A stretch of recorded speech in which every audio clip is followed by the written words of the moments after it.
एक दावे ने पहले से ही मोदी सरकार और खास तौर पर मोदी बीजेपी में जो मोदी गुट है उसकी सांसें फुला दी थी कि ये होने क्या जा रहा है। क्या वाकई प्रधानमंत्री पद का जो कार्यकाल नरेंद्र मोदी साहब का आरएसएस की तरफ से सेट कर दिया गया कि 17 सितंबर को 75 साल का होने के बाद इस्तीफा देना होगा, वहां तक रहेगा या उससे पहले ही निपट जाएगा?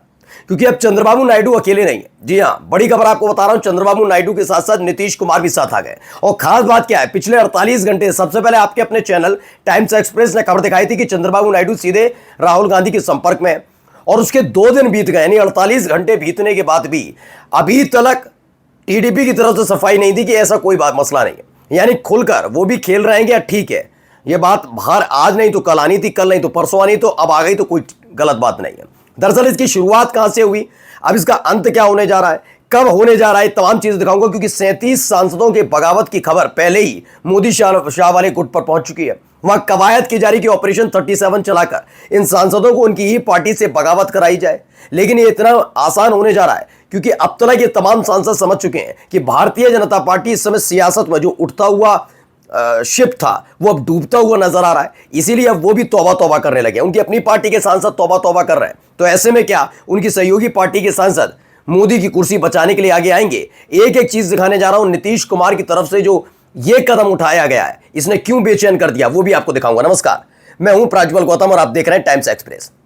48 घंटे से भूचाल आया हुआ तो है। 5-6 दिनों से ही आपको लगातार पता है कि कैसे वोट चोरी का आरोप लगाया गया था राहुल गांधी की तरफ से। पहले चुनाव आयोग नोटिस भेजता है, चुनाव आयोग को लगा कि नोटिस जैसे थमाया जाएगा तो सांसें फूल जाएंगी, विपक्ष की डर जाएगा, सारे के सारे चुपचाप बैठ जाएंगे। लेकिन हो गया उल्टा। यह मुद्दा इतना ज्यादा उठ गया, जो एसआईआर से शुरू हुआ था वो वोट चोरी तक पहुंच गया। आदेश भी सुप्रीम कोर्ट का आ गया। अब बीजेपी इस बात को लेकर बेचैन है कि अगर इलेक्शन कमीशन के खिलाफ कुछ हुआ तो यकीन मानकर चलिए होगा क्या, सीधे बीजेपी को इसका खामियाजा हार के तौर पर भुगतना पड़ेगा। ये परेशानी से यहां निपट रहे हैं, लगे पड़े तब तक इधर से हो गया या ये हो गया कि उनके साथियों ने भी साथ छोड़ना शुरू कर दिया। पहले ये देखिए, क्या एनडीए की केंद्र सरकार गिरने वाली है, ये खुद पंजाब केसरी ने भी कहना शुरू कर दिया। सब न्यूज चैनल देखिए, आपके अपने चैनल ने पहले ही कह दिया था कि खेल बहुत खराब होने जा रहा है। दावा यह है इनकी तरफ से कि मोदी के बाद शाह, उस पर सहमति नहीं। में 3-4 डायमेंशन है, एक नहीं है।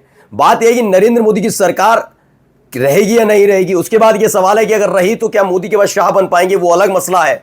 ये तमाम चीजें चल रही हैं। अब इन सब के बीच खबर क्या है, क्या एनडीए की केंद्र सरकार गिरने वाली है? क्योंकि 37 सांसद जिनका मैंने जिक्र किया, फिर मैं आंकड़ा आपको बता देता हूं, 291 सांसद वाली सरकार है एनडीए की। मोदी सरकार तीसरी बार प्रधानमंत्री बने। वो बात अलग है कि उनके अपनी पार्टी के नेता और जो गोदी एंकर है चीख कर बताते हैं कि इंदिरा गांधी का उन्होंने रिकॉर्ड तोड़ दिया। लेकिन मेरे को लगता है कि पहले ये समझना चाहिए कि ज्यादा वक्त तक प्रधानमंत्री रहना और किस तरीके से रहे, उन दोनों चीजों में अंतर है। एक होता है प्रधानमंत्री ज्यादा वक्त तक लंबे समय तक रहना, जैसे इंदिरा गांधी रही, लेकिन क्या वो मजबूर प्रधानमंत्री थी या मजबूत थी? क्या वो गठबंधन की सरकार में तीसरी बार चुनी गई थी या फिर वाकई वो मजबूती के साथ रही? तो इन दोनों को भी समझना और देखना चाहिए। खैर, ये तमगा तो हासिल करने की कोशिश की और कर भी लिया उन्होंने, इसलिए गोदी एंकर चीख कर बता रहे थे। लेकिन अब ये ज्यादा दिन के लिए मुमकिन नहीं है। अब क्या है, क्या एनडीए की केंद्र सरकार गिरने वाली है? जी बिल्कुल, ये स्पष्ट निकलकर सामने आ रहा। तमाम न्यूज चैनल कह रहे हैं 291 सांसदों पर जरा आइए। 16 सांसद चंद्रबाबू नायडू के। अभी तक एक भी ऐसी खबर निकलकर नहीं आई कि चंद्रबाबू नायडू के जो समर्थक हैं या सांसद हैं वो नरेंद्र मोदी साहब या अमित शाह की किसी ऐसी योजना का गुणगान करते हैं जिसके खिलाफ चंद्रबाबू नायडू है। यह स्पष्ट समझ में आया। यानी एनडीए के में जो शामिल 16 सांसद हैं टीडीपी के, वो चंद्रबाबू नायडू के प्रति पूरे विश्वास पात्र हैं। उन्होंने कहा नहीं, हमारा जो नेता कहेंगे, जो लाइन तय होगी पार्टी से, हम उसी पर चलेंगे। चंद्रबाबू नायडू भी उसी तरीके से चलते हैं। यानी 16 सांसदों, अगर चंद्रबाबू नायडू हटे तो 16 सांसद जाएंगे तो जाएंगे, रुकेंगे नहीं। अब आते हैं 12 सांसदों पर। दरअसल जनता दल यूनाइटेड में दो फाड़ वाली स्थिति बनती रही। हमने सबने देखा कैसे जानते थे कि नीतीश कुमार पर भरोसा किया नहीं जा सकता। आज नीतीश कुमार इनके साथ हैं, कल फिर से आरजेडी के साथ चले जाएं, कांग्रेस के साथ जाकर सरकार बना ले तो भरोसा नहीं है। इसलिए सबसे पहले केंद्रीय नेतृत्व में परिवर्तन कराया गया। अपने खासमखा अमित शाह के खासमखास संजय झा को, जो है जेडीयू के सांसद ही राज्यसभा के, लेकिन उनको बनवाया गया। उसके बाद आपने देखा किस तरह ललन सिंह बयान दे रहे थे। यानी अगर मैं 12 सांसदों में भी देखूं तो 3-4 सांसद, पहले तो ऐसा लग रहा था दो फाड़ वाली स्थिति है, 6 से ज्यादा सांसद बीजेपी के साथ चले जाएंगे, लेकिन ऐसा होगा नहीं। अब हालत यह है कि 2-3 सांसद ही हैं। राज्यसभा वाले संजय झा को मत जोड़िए इसमें, सिर्फ ललन सिंह और 1-2 और सांसदों को जोड़ेंगे तो कुल मिलाकर यह है। यानी अब भी 10 सांसद सीधे सीधे किससे सपोर्ट कर रहे हैं? नीतीश कुमार के भरोसे पर आ गए कि हाँ बात तो सही है, अगर पार्टी को बचाना है तो बीजेपी का विश्वास पात्र नहीं होना। क्योंकि बीच में जो वक्फ संशोधन विधेयक था, उसे कानून बना, तब तमाम चीजों की तारीफ जेडीयू के कुछ सांसद कर रहे थे, लेकिन जब से एसआईआर वाला मुद्दा आया है ये सांसद ही नाराज हो गए, क्योंकि इनको भी जनता के सामने जाना है। तो अब खबर क्या निकल कर आई, दूसरी खबर देखिए। खबर निकल कर आई, राहुल गांधी के संपर्क में चंद्रबाबू नायडू, नीतीश भी साथ आने को तैयार। ये खबर निकल कर आ गई है, ये स्पष्ट हो चुका है।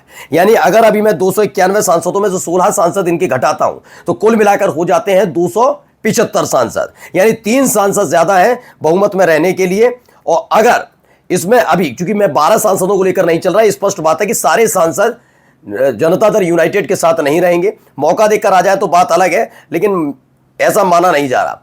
लेकिन फिर भी अगर मैं 10 सांसद इसमें से घटाता हूं, जो स्पष्ट मौजूदा हालात हैं उस पर, 12 सांसद हैं जेडीयू के, लेकिन मैं 10 सांसद इसलिए कह रहा हूं कि ललन सिंह और कई एक दो विधायक ऐसे हैं, सांसद ऐसे हैं जो बीजेपी और मोदी शाह के ज्यादा विश्वास पात्र बने हुए हैं अभी। लेकिन मौका देखकर अगर वो भी पलट जाए तो बड़ी बात नहीं, क्योंकि देख रहे हैं आरएसएस का दबाव लगातार मोदी पर है, और न केवल मोदी बल्कि अमित शाह को भी प्रधानमंत्री बनाने के लिए आरएसएस तैयार नहीं है। और ऐसे में अगर मोदी शाह के खेमे में जाकर वो खड़े होते हैं तो आने वाले दिनों में, यानी महीने 2 महीने बाद, वो अप्रासंगिक हो जाएंगे। इसलिए लौटकर उन्हें अपनी ही पार्टी का साथ देने आना पड़ेगा। इसलिए मैं फिलहाल 265 रखता हूं मौजूदा स्थिति में, तब की तब देखी जाएगी। 12 सांसद हैं, 10 सांसद छोड़ सकते हैं साथ, ये स्पष्ट हुआ। अब आइए इसमें निकल कर आया 265 के बाद 5 सांसद और लगाइए। 5 सांसद कौन है? ये चिराग पासवान की पार्टी के सांसद हैं जो नाराज चल रहे हैं पिछले कुछ दिनों से, क्योंकि वो देख रहे हैं कि बार बार जब जब कोई आवाज उठाई जाती है, अपने हक की बात की जाती है, ये बीजेपी के नेता ईडी, सीबीआई, इनकम टैक्स का डर दिखाते हैं, कभी किसी और चीज की बात करते हैं। ये तमाम चीजें होती हैं, ये बर्दाश्त नहीं है। 260 सांसद पर जाकर टिक जाएगी, यानी अल्पमत में सरकार जा चुकी है। लेकिन अब इन सब के बीच आती है एक और पार्टी, उसका नाम है जयंत चौधरी की पार्टी, जो नाराज चल रही है। नाराज क्यों चल रही है? क्योंकि नाराज 2-3 वजह से। पहले तो इनके जाटों के नेता बनते हैं वैसे तो जयंत चौधरी, लेकिन यकीन मानिए जाटों पर जब जब मुसीबत आई या उनकी जब अपमान हुआ, इन्होंने किसी भी तरह का गुरेज नहीं किया। न सतपाल मलिक पर ज्यादा बोले, न जगदीप धनखड़ साहब पर कुछ बोले, किसी पर नहीं बोले। बेटियों पर जब जुल्म हो रहा था तब तो थे ही विपक्ष में, इसलिए बोल रहे थे, लेकिन अब नहीं बोलते। तो ये तमाम चीजें हैं। तो कुल मिलाकर 258 सांसदों वाली रह जाएगी, क्योंकि अब इन पर दबाव इसलिए है क्योंकि बीजेपी ने बता दिया है कि इनकी अब जरूरत नहीं है, इन 2 सांसदों से मेरा भला होने वाला नहीं है, और स्पष्ट कर दिया। अभी तो जो योगी सरकार के मंत्री हैं उन्होंने ही कह दिया कि ये तो पनौती पार्टी है। तो जयंत चौधरी भी नाराज चल रहे हैं। कुल मिलाकर ये आंकड़ा निकलकर सामने आता है। देखिए भी फोन पर सीधी बात, नायडू ने मिलाया राहुल गांधी से हाथ, दावे से हड़कंप। ये हिंदुस्तान की खबर निकल कर आती है। एक और राहुल गांधी के संपर्क में है चंद्रबाबू नायडू, देंगे बीजेपी को झटका। दरअसल ये खबर निकली और कहां से थी ये देखिए। ये खबर तब आई थी जब एसआईआर के मुद्दे पर पूरा एनडीए एकजुट था, बीजेपी के सामने बोलने के लिए तैयार नहीं था। तब सबसे पहले बीजेपी की सहयोगी टीडीपी को क्यों नहीं रहा सारा एसआईआर, जताई आपत्ति और पूछे ये सवाल। सबसे पहले एसआईआर के खिलाफ एनडीए में बोलने वाला अगर कोई दल है तो वो है टीडीपी। तेलुगु देशम पार्टी ने स्पष्ट तरह से एसआईआर पर कई तरह के सवाल खड़े कर दिए थे, और उसके बाद ही जेडीयू के सांसद गिरधारी यादव, जो बिहार के बांका से आते हैं, उन्होंने सवाल उठाया था। यानी बगावत अपने चरम पर है। 37 सांसद को यह संभालने में बड़ा मुश्किल है। इनको लग रहा है कि 37 सांसदों को तोड़ लाएंगे, लेकिन हो उल्टा रहा है कि इनके खुद की अपनी पार्टी के जो सांसद हैं वो इनके खिलाफ खड़े हैं। नमस्कार।